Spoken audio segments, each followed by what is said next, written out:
Welcome to the Second Reading Podcast from the University of Texas at Austin. The Republicans were in the Democratic Party because there was only one party. So I tell people on a regular basis, there is still a land of opportunity in America. It's called Texas. The problem is, these departures from the Constitution, they have become the norm. At what point must a female senator raise her hand or her voice to be recognized over the male colleagues in the room? And welcome back to the Second Reading Podcast. I'm Jim Henson, Director of the Texas Politics Project at the University of Texas at Austin. Happy to be joined today by Josh Blank, Research Director for the Texas Politics Project. How are you on this fine Tuesday morning, Josh? I'm feeling pretty good. Yeah, we're here in the very active fog of war section of the legislative session. Yeah, a lot going on. Yeah, but it's fun. This is where, in some ways it really starts to take shape, in some ways. It's funny. I was around a lot of legislative people last night at a good event, but fun was not a word I heard a lot. Well, I have a certain distance from the thing that allows me to have more fun maybe than most. I think for those, into it up in their neck is a little more of a sloggy feel. Although, I shouldn't say that. I mean, a little more positive than I thought. There were a lot of people kind of going, we're where we are in the session. The macro situation is what it is. Yeah.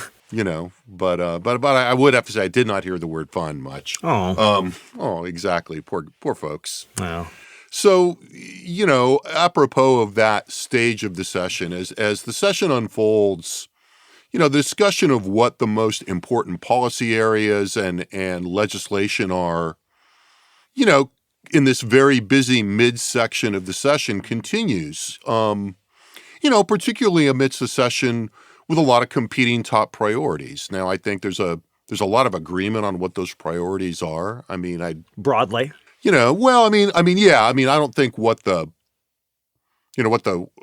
specific form is, which right. is, a different thing. But I mean, I did a panel over the weekend for one of the engineering, the big engineering professional group, great group. I appreciated being invited and, panel with Harvey Kronberg and the GA person, one of the GA folks from that organization.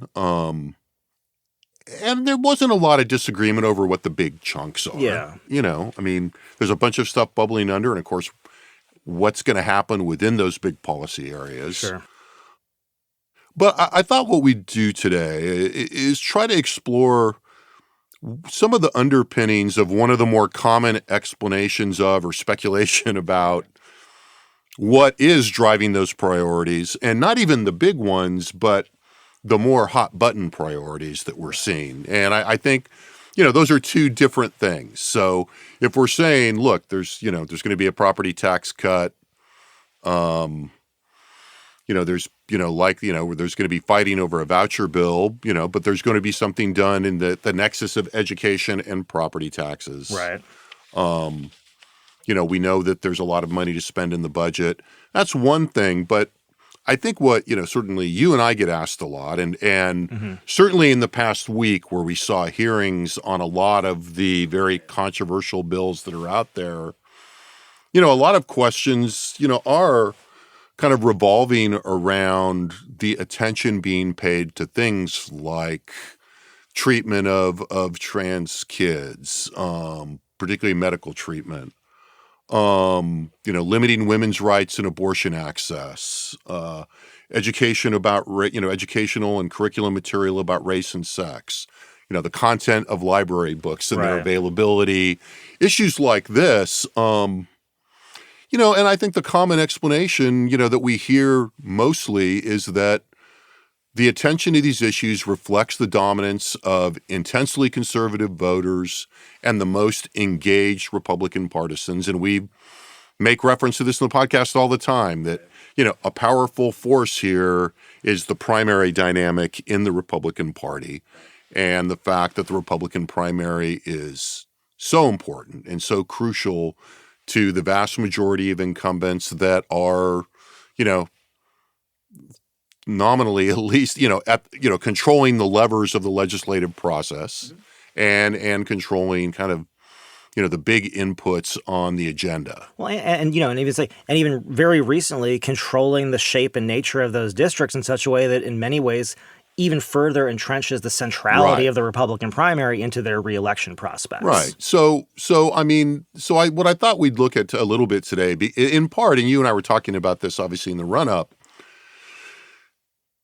I think we've taken kind of different looks at this at different points in time, but I thought it would be a good idea to treat it as a little bit of, not to be the guys we are, an empirical question. I love empirical questions. In other words, if we are going to attribute the energy on issues like this to the influence of Republican primary voters, and I'll let you talk a little bit about different ways of operationalizing that. Sure. Is that evident in a consistent way in the polling data that we have? So let's start with that. So, and before we start, and that also obviously leads to a backup question that is subsidiary to this, which is, probably equally important in the longer run in terms of thinking about, playing out the logic of that proposition, because obviously the other part of that proposition, if he's saying, look, where things matter are Republican primaries, and that is an internal incentive for members and for political actors, and for that matter for the statewides. How does if we can identify that faction in the party, how different are the attitudes of, for lack of a better phrase, the rest of the Republicans? Right. Right. I mean, how much distance is there between their two? Is there a potential for friction? Because like a lot of the times that we resort or wind up having to reference this kind of explanation is people looking at polling data that suggests that public opinion is in fact closely divided on a lot of these issues, and even on some of them, probably most prominently guns and, depending on how it's framed, abortion. Republican legislators and leaders seem to be pursuing policies that are at least, in some cases at odds with the majority of public opinion.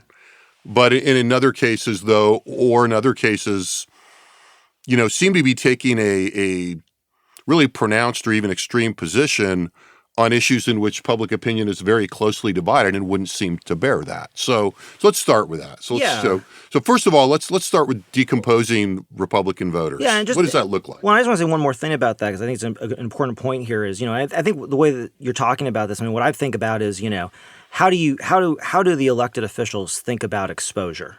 Yeah. And where exposure lies. And sometimes you could say that it lies in the general election. You look at the sum of public opinion, you say, oh, this is the wrong side. Sometimes you're looking at it, again, just among Republicans, and you're saying, okay, well, let's say the state, like in the last session, is going to move ahead on pretty restrictive abortion legislation, pretty permissive gun legislation. Then you say, well, there's about a quarter to a third of Republicans who are not on board with this. But that didn't create enough exposure to stop any of it. Right. And then we move ahead to that's the argument. And then and then we move ahead to this session. And ultimately, one of the things that's going to be apparent in the data is that, first of all, Republican voters have updated their views because the policies have changed so much. But then we're at a new point now where we have to say, okay, did that third grow? Did it stay the same? But then further, the other piece of this that we always talk about is, what about the most committed and most intense Republican voters who we think, yeah, they're a small share of the party, and we'll talk about this, but they're a larger share of the Republican primary electorate, and they become the basis of, essentially a challenge if there's reason to have discontent. And so part of this is sort of figuring out, within the public opinions, bands, where there are constraints potentially, and how that might explain where we're seeing movement in the legislature without any sort of seeming stoppage, and where maybe there's a little bit more uncertainty about what's going to happen. And I think actually the data bears out a relatively nuanced story here that's kind of interesting. So first, we just talk about like the Republican electorate generally, right? What we're looking at is we're trying to say, what really we're trying to identify within that electorate, first of all, where are they on these issues, but also, again, where are the most conservative among them, and how do we think about that? So a couple ways. Who are they? Who are they, right? So first of all, 78% of Republicans and voters in Texas identify as conservative. I mean, just so this is not like there's a big divide here. There's not a ton of moderates in the Republican Party. And that's been very consistent for a long time. Extremely consistent. Yeah, there's a great graph on the Texas Politics Project website at texaspolitics.utexas.edu. It's if you just search for trend ideological, yeah, you'll find it. You'll find it, and it's a pretty interesting illustration of the internal composition of the Republican Party in terms of how they identify ideologically. Right. So then within those, and then we say, okay, within those conservatives, how do they can we can divide them a little bit further. So equal shares, about 34%, so about a third of Republicans identify as extremely conservative. Another 34%, another third identify as somewhat conservative. And the rest identify basically as moderate, and a few are confused, is what I would just kind of say. And that's true in general. But what you mean they identify as liberal? Basically. Yeah. Okay. So about a third say they're extremely conservative. About a third of Republicans also say that Republican elected officials in Texas are not conservative enough. Now, this is important, right? We talked about the last session being, one of the most conservative in Texas history, however you want to measure that or think about it or whatever. But there's still about a third of Republican voters within Republicans who say the elected officials. Talk a little bit about the question about. Yeah, so the way we do this is that we once people have identified whether they tend to identify with the Democratic or Republican Party, then after they do that, and we ask them some other questions, we say, okay, for Republicans. Just among Republicans, we ask, are Republican, in your opinion, basically, are Republican elected officials in Texas too conservative, not conservative enough, or conservative enough? And we ask the same thing about the liberalism of Democratic elected officials to Democrats. Are they liberal enough, not liberal enough, too liberal? And what we find is that, again, even in a very conservative state like Texas with a very conservative legislative output, about a third of Republicans say that elected officials in Texas are not conservative enough. Now, when we look at just the extremely conservative voters, more than half of those voters who say that the Texas Republicans are not conservative enough are the extremely conservative ones. Now, that's not surprising, right? That's, that should make sense, right? But we can, that makes me feel like we're measuring the right thing. Yeah, here. We're getting some measurement. It would be weird if it was anything else. And good estimates, I should say. And then if you want to say, okay, so who might we define as the pool of what I would say discontented conservatives? The people who say I'm an extremely conservative voter. I'm a Republican, and I don't think that Republican elected officials in Texas are conservative enough. Overall, that's about 17% of Republicans. Not a huge share of the overall party, but as we're talking about, the small size probably hides, relatively high rates of Republican primary participation. I think that gets borne out by anyone who looks at this data pretty closely. I think it's going to be borne out in the polling data, which I think it certainly is. And I think if you were to talk to any sort of, again, campaign consultant about this, we could quibble about what exactly is the right set of questions. But I think if we were to say, is this number way off in terms of an estimate? Right. And this is where we have to remind people, I think, or, a lot of our listeners will know this, but it's a good time to say, and remember, turnout rates in Republican primaries, not very high. We're talking between 5 and 15% overall. Yeah. I mean, in raw numbers, I think in a presidential year, we're looking at a little over 2 million. In midterm years, we're looking at between 1.5 and 2. Yeah, we're talking about certainly, around, in terms of the overall turnout in those primaries, we're talking about 10% of the RV population, registered voter population. So when you say 17% of Republican voters are extremely conservative and don't feel like Texas is conservative enough, you may be talking about a pretty large share of the likely share. Yeah, the likely share of people voting in Republican primaries among these is much higher than 17. Right, exactly. Okay, so that's sort of the universe. And so then the question becomes, okay, what kind of impact do these identifications and these overall attitudes have on the issues that we're looking at, and especially right now during the 88th session? So I think the most important thing to just say at the outset, this is important, and we said it before, sorry. The Rosetta Stone of Republican politics, here it comes. Immigration and the border is... We should have a sound effect with a drum roll. I know, I'm going to think about... A drum roll sound effect would be very good. I don't know if that would be, if I want to... Anyway, I don't know, think about that later, production values. If you think there's a sound that wouldn't be perfect for that, email Jim Henson. Well, basically, a drum roll is only, if you use a drum roll in an audio recording, you're really only about a beat. You're inevitably on the road to yeah. Well, a little clown horn. We'll get there someday if we get big enough. Okay. So the immigration and the border is still the top Texas Ledge priority. When we asked, an open-ended question in our February poll at the beginning of the session, what should the legislature be focusing on? You can say anything you want. 1 in 4 voters said immigration of the border. 49% of Republicans, 55% of extremely conservative voters, and 58% of the discontented conservatives out there, that 17% group, said immigration of the border. So we just have to put that out at the outset. This is a dominant issue within Republican politics, and it's really important, I think, because in a lot of ways what this does is it creates a lot of space, right? Right. Because, in practical terms on the ground, that overwhelming consensus, the overwhelming presence of this among Republican voters. Which there's no corollary among Democrats. Right, where there's nothing like that exactly for Democrats, as we've said in here before, in many ways has moved border security and immigration out of most of the active policy discussions because, as we've mentioned in here a couple of times already, both the House and the Senate budgets had nearly, I think maybe even identical, amounts of funding for border security, for state spending on border security. Right. And it included a slight increase. So we're now getting in the high range of more than $4 billion, closer to 5 than 4. No one with any degree of credibility or honesty could say that the state of Texas has not committed resources to defending its border. Right. I mean, it's with more to come, and I mean, there is some action on here, but it's really around relatively specific ideas. I think last week or the week before we talked about Speaker Phelan, including as one of his priorities the creation of essentially a state border patrol, broadly speaking. Right. So, but for purposes where we are now, it's kind of in any big sense, it's off the table. Yeah, well, and not off the table, but it's just not in the realm of debate right now. Well, it's and you think this session ends, and I love this about Texas. We go immediately into the campaign season, and if you're a Republican elected official in that period where you start raising money, whether before the special session or just after or whatever, ultimately the first thing you're going to say is, not only did we keep border security spending at its highest levels ever, we increased it to take on, dig at the federal government, dig at Biden. Then the question becomes, okay, now what? What's number 2 on the list, 3, 4, 5, right? And in some ways, when you look at the data that we have, you can see the way that the politics within these groups, and I want to be clear, I don't think that, I'm not saying that every, member is sitting here looking at polling data in their district. They're elected because they're good politicians and they're out there and they're listening to what their voters are telling them. It just so happens that they're telling us kind of probably something pretty similar. And I think you see that. And like a lot of people, they, I know this firsthand, they both pay a lot of attention to polling data, even as they question and complain about it. And that's, fine. Healthy skepticism is great. But, the idea that, they don't look at polls or they're not aware of a lot of this stuff. There's a lot of interest in this. Right.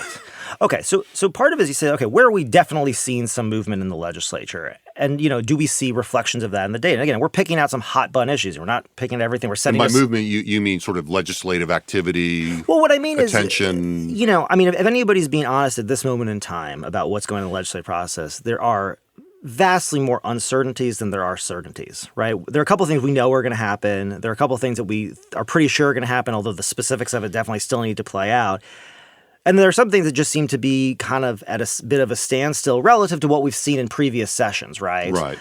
And so if I'm looking at, where are we having a bunch of high-profile hearings early? Right. Who is laying the groundwork to actually get a bill to the floor, and what kinds of bills are we seeing? There's some stuff where you're definitely seeing that, and there's other places that, again, have been very active in recent years where maybe you're not. And again, we were talking beforehand, we want to caveat this somewhat. I mean, and you put this in perspective, but I mean, as we sit here.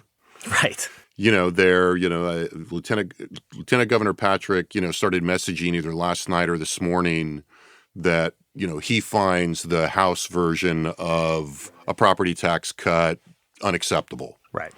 Right. And so we're not saying that those big fights aren't going on out there, but we're interested in looking at these things that have been, issues that have generated a lot of conflict and taken up a lot of time at the committee level. Then ultimately, I think we'll see this in floor fights and in the, to some degree in the fights between the two chambers. And this obviously says nothing about the thousands of bills that are about minor technical changes to regulations and various things. Or look, big changes, but changes that that big changes that affect a relatively or have a relatively narrow group of engaged stakeholders. Right.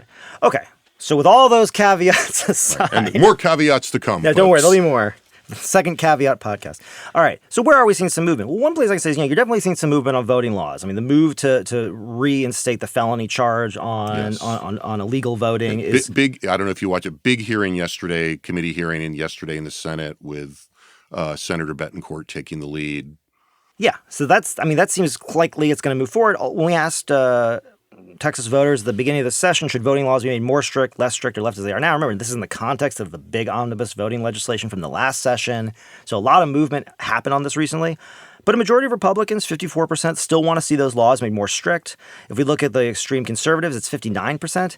If we look at the discontented conservatives, it's 71%. So amongst those Texas Republicans who identify as extremely conservative and don't think that Texas elected officials are conservative enough, nearly 3 in 4 say the voting laws need to be made more strict. A lot of energy in that sector here. Right. And there's not a lot of disagreement, too. That's the other piece. Again, to the extent that there's 54 saying more, it's not as though there's a big share saying make them less strict. There's about another third who's going to say leave them alone. And then there's some people going, I don't know. Right. But the energy of the party is in one place on that. When we look at LGBTQIA plus or transgender-related issues, we can look across this data. From the last poll, 70% of Republicans say they do not personally know anyone who is transgender, and this is similar shares amongst extreme conservatives. 77% of discontented extreme conservatives say they do not personally know a transgender person. 87 to 88% of Republicans or extreme conservatives say that the only way to define a person's gender is by the sex listed on their birth certificate. This goes up to 98% amongst discontented conservatives. If we go even a little bit deeper into this and sort of, again, more generally in the area, 50% of Republicans and 70% of extreme conservatives say that same-sex marriage should not be legal in Texas, including 72% of discontented conservatives. That was in our August 22 poll. Mm-hmm. And that, I kind of talked about that. That was kind of my answer when I got asked, what was, what struck you, what was surprising, or what was notable in this poll.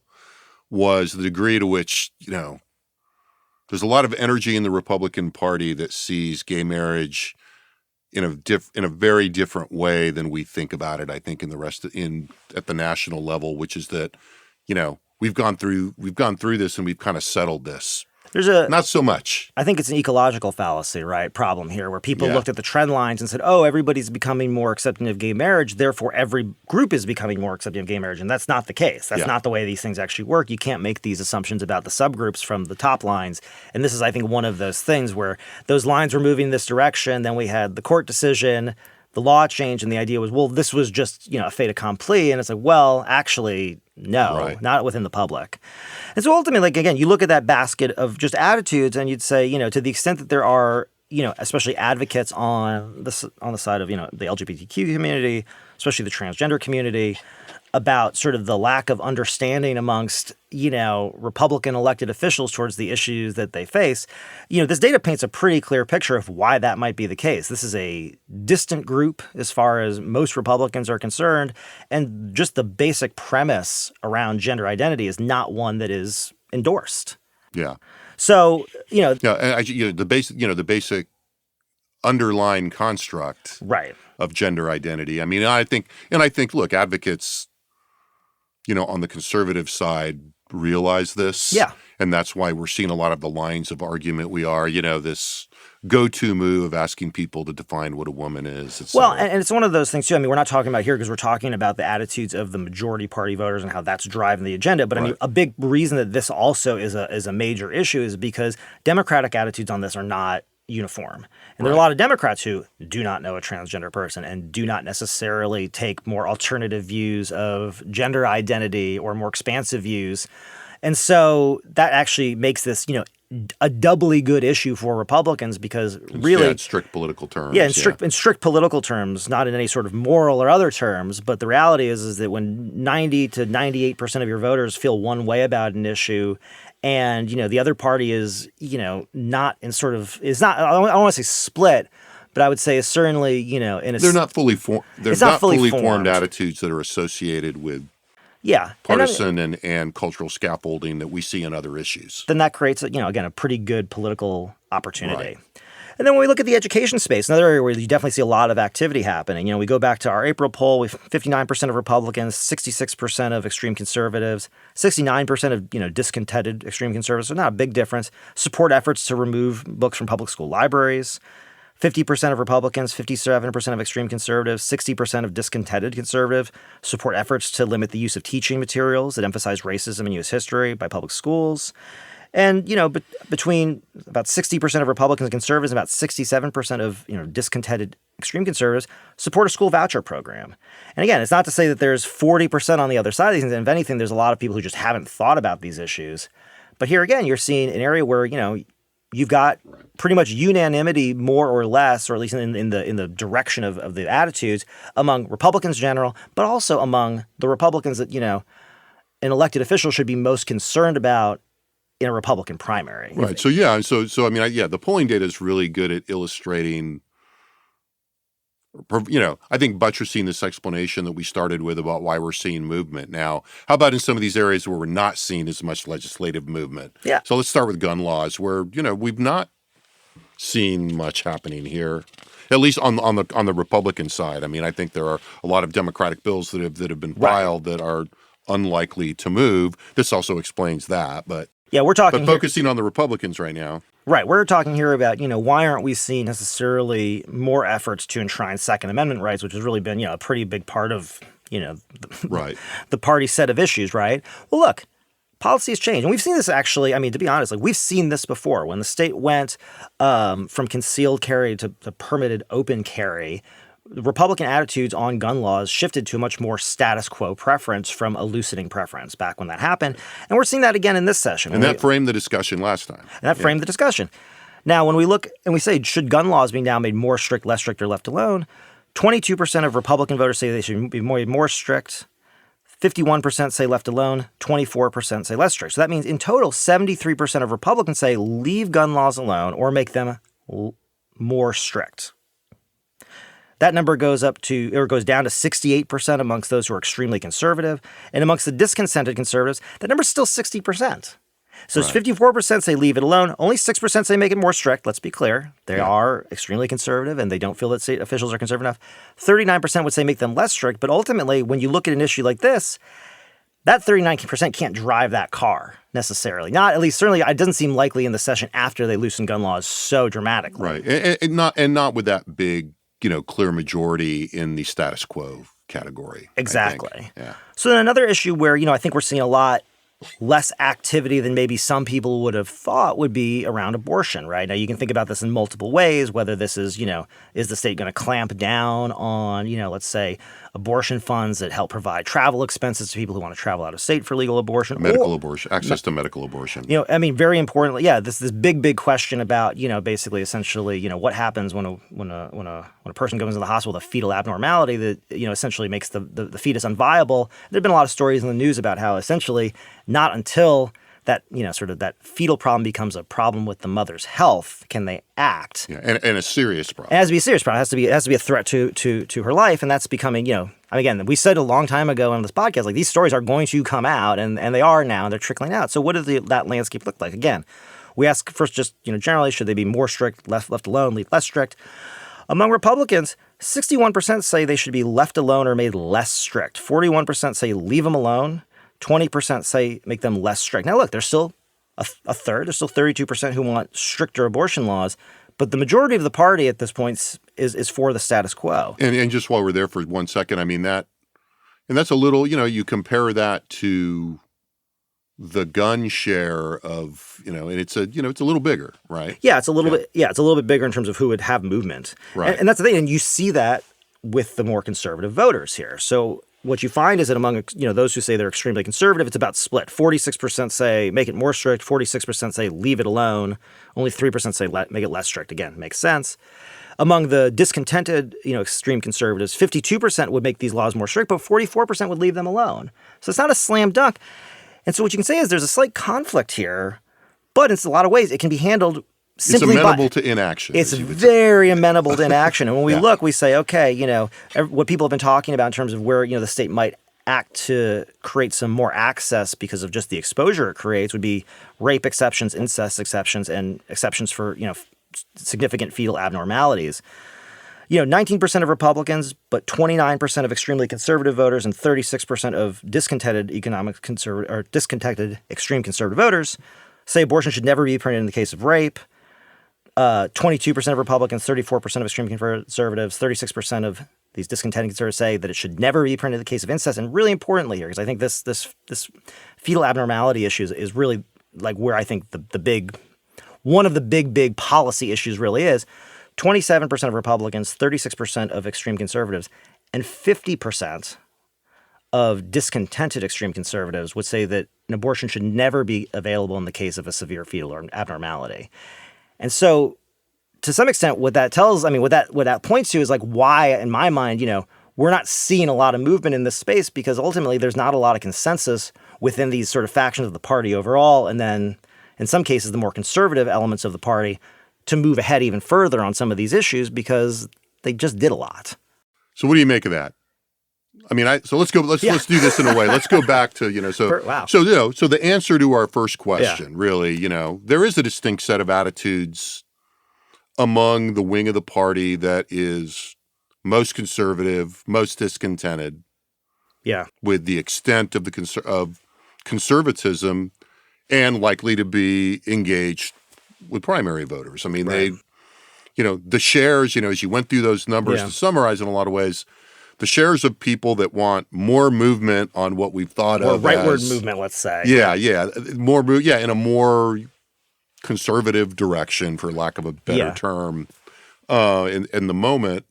I mean, it's real. Yeah. They're there, and the size of that share kind of tells us a little bit about, relative to the larger Republican population, does tell us something about what's moving and what's not. Yeah, I think what's really interesting, thinking about this in the context of the last session and this session was, a much of the story in the last session was, this big rightward shift across a lot of policy areas. And when we would evaluate those, what we tended to find was, in a lot of cases, majority disapproval driven by overwhelming Democratic disapproval with, I would say, somewhere between marginal and solid Republican support, by which I mean a majority to maybe about 2/3. In almost all of those cases, though, there were about a quarter to a third of Republicans who were not in favor of, the rightward shift on some of this stuff, who thought it was too far, whatever it might be, some of these policies. Now, what became clear, was sort of the question of that session, and what became clear the answer was, is that enough to create a pause? And the answer was no. Full stop, right? Yeah. But what's interesting now is, you start to you go one session ahead and you look sort of at a lot of similar questions. The underlying policy environment has changed, and voters have incorporated that into their views, and Republican voters have incorporated that into their views. And now, when you go and you say, you may still have, Texas right to life and the other Republican, and they're pushing and they're pushing. But if you got, 50, 60% of Republican voters say, that's enough. Right. Ultimately, I actually, the reality is I think in most cases, I think they could I think honestly Republican leadership could probably still move ahead on some of this stuff, because generally what we tend to find is a fair amount of tacit kind of approval of. Right. Well, that's the answer to our second question, right? I mean, the second question we set this up with was, even if there are differences, how much real, space is there between this discontented group of extreme conservatives, right, and the main line of the Republican Party? And further still, and then how much distance is there between that main line of the Republican Party and any viable alternative? Right. And whether that be Democrats, Libertarian, whoever. And the point is that and this is kind of where the tacit sort of support comes in. We've talked about this before. The parties are not like interchangeable. It's not for most voters who are Republican or Democrat. It's not as though they come, sort of to the political process, especially if they're regular voters, and especially not people who vote in primaries, and say, well, am I going to vote for a Republican or a Democrat this time? As if they were like picking out a flavor of Gatorade. Right. It's not like that, right? This is a stupid analogy. It's like, do I want, Gatorade or milk? They're not the same thing. They're not same time, not same place. We're not talking about the same stuff. And so in some ways, that in and of itself creates a certain, boundary, right? Just to begin with. And that also leads, I think, to a certain amount of tacit, approval. I mean, ultimately, even if you're a Republican who thinks that the state's abortion laws are strict enough, if they get made a little bit stricter, it's not like that is totally askance to your view set on, about abortion, which is, ultimately should be limited. And, and then, when you then provide the overlay, so, there's the kind of product metaphor that Right. you use, but then with the overlay of what we know about what's going on with the particular political market, if we, stretch that a little Yeah, bit. I'd like to. We know, that the things that we beat on regularly in here, that the combination of negative partisanship and the polarization of the parties, and it's polarization, it's the ideological polarization and sorting of the parties that makes those, that creates the ground for the, milk Gatorade discussion, Yeah. right? And that, the parties are very different and they coexist on an effective dimension in which voters are saying, I may not be that kind of Republican, but you know what? I am not a Democrat. For sure. For sure. Not only, in an environment, and again, it's, with Donald Trump back in the scene and having been, having done this rally in Waco over the weekend and reminded us about just how close to the surface those feelings are of, all of these other guys, there's, psychopaths and, predators and groomers and, Right. Whatever. And, again, to be fair, in places where the Democrats are in control, there's a Fascists. there's a and, different dynamic that language. just is somewhat the mirror image. I don't want to get there. I don't want to make them too equal because I think there isn't anybody quite like Trump on the left in terms of the atavistic kind of, but nonetheless, But I think what's interesting, negative partisanship works on both sides. For sure. And I think what's interesting here is because of negative partisanship, again, we always talk about we don't, but people talk about the parties and say, oh, Big Tent, we have Big Tent parties. Yeah.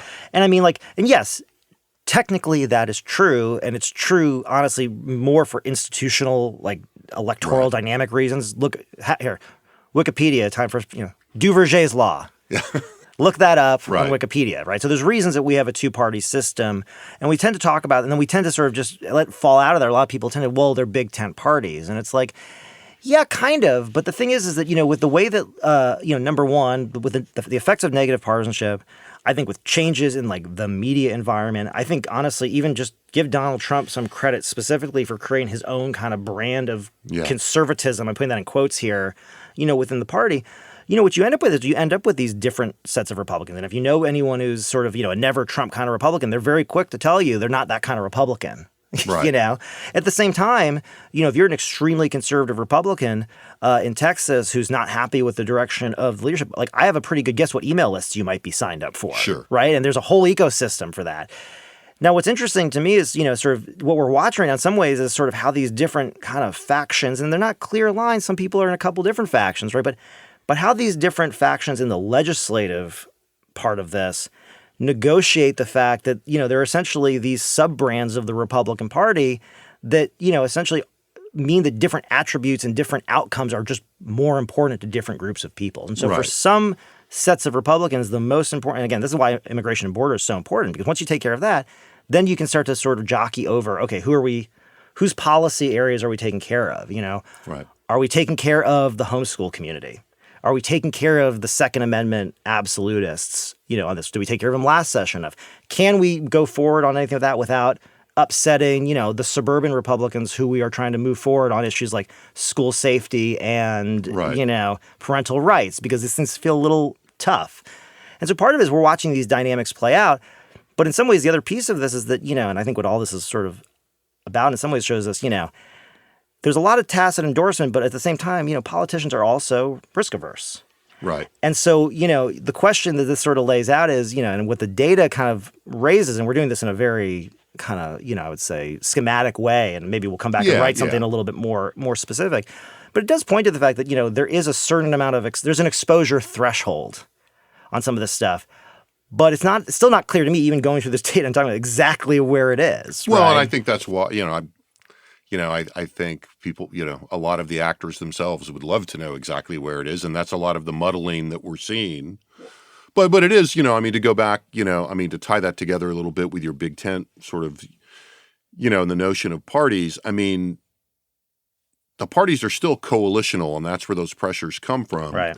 But the coalitional but the coalitions are now sorted differently than the days in which we used to just think about the big tents, and that this was inherently harboring really big contradictions that are defined by our historical memory of, the Rockefeller Republicans versus the Goldwater Republicans, right? Or, this, even more, probably more significant, the Southern Democrats, the Southern Democrats versus, the other Democrats. Yeah, everybody else. I mean, those distinctions are not as sharp, and that's what's making it harder for people trying to keep these coalitions that are still have a lot of internal tensions in them, but they're not as sharp, I mean, in some ways, the days, when you were Lyndon Johnson and you're plotting your political career and you're trying to get to the White House, you know what you really have to do right there, right?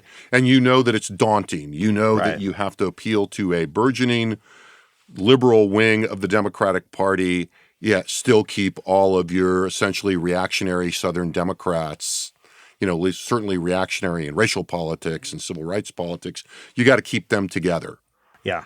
It's a little, it's a little fuzzier now that the parties are still coalitional and still have sharp kind of cleavages over issue emphasis and things like this. But it's not quite as obvious what you're trying to do, I think. Yeah, and I think the reason for that is something that, you and I have been dancing around like a lot in this podcast. And I mean, say like, just say it explicitly, part of it has to do with, in some ways, I would say the declining sort of centrality or definitional or even ability to define ideology in either party right now. Right.